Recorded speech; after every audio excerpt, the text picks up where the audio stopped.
Hello friends, and welcome to a chat from the engineering desk. So I'm sure you want to see what this sensor inside this encoder looks like up close. Here we have it in all its glory.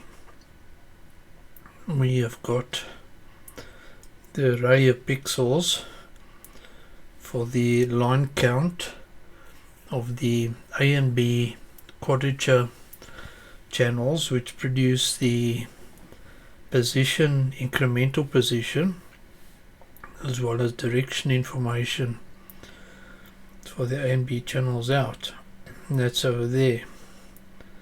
Those two sensors over there are the width of one line on the disk. It is tiny.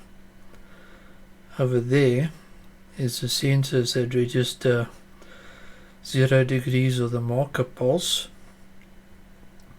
and over here are the sensors that detect the commutation signals. Then all around it there's ICs and stuff, the processing that takes place and the logic. Some stuff over there, stuff over there. So that's what the sensor looks like up close. It is tiny, and under magnification it gets quite interesting. But this is certainly the clever part, because those vertical lines as they cross here, for each one of those that they obscure and uncover as they move across, they produce an edge. And that's how it produces 4096 lines times 4.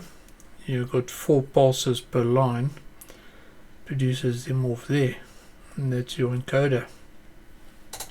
So, hope you enjoyed seeing what the sensor looks like up close. So just a quick short video. And for the rest, have a wonderful day further, ladies and gentlemen. Take care. Bye.